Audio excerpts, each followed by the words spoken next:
In the heavyweight division at UFC Nashville. This is a big one between Kennedy Nzechukwu, 14-5 from Nigeria, taking on the Brazilian Valter Walker, who's been impressive somewhat. This guy's 13-1. More on that one loss in a moment. He's 1 inch taller at 6'6". So you got 6'6" versus 6'5". These guys are twin towers, if you will.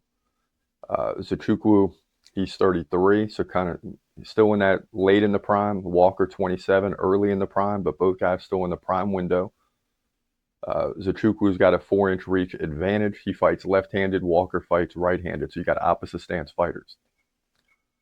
Nzechukwu, 5.4 significant strikes per minute to 1.8 for Walker, but that's because Walker lands nearly 5 takedowns on average over 3 rounds, so he's going to be looking to get this fight to the ground for sure. Kennedy, 81% takedown defense. You're going to need all of that.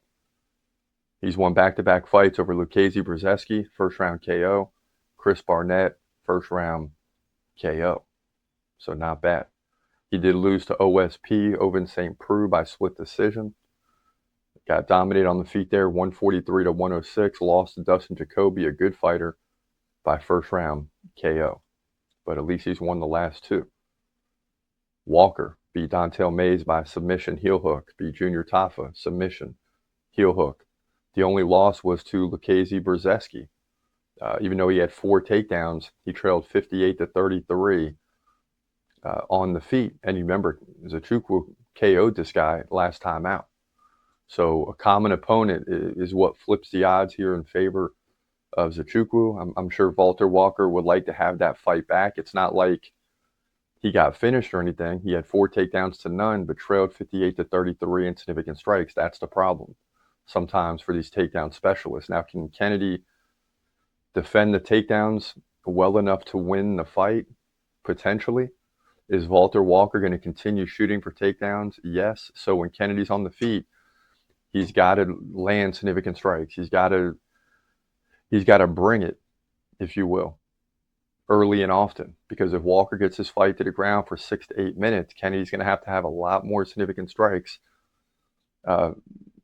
Probably 50 to 70 to convince the judges to give him the win. And he might have limited time on the feet. That remains to be seen. But either way, I still think Kennedy Nzechukwu wins this fight on significant strikes. It's hard to say whether he'll defend the takedowns well or not because Walker's going to go for him. But hopefully Kennedy, in his favor, can get a KO early. That's very possible too. But either way, Kennedy Nzechukwu wins, in my opinion, to move to 15-5. Heavyweight division. UFC Nashville.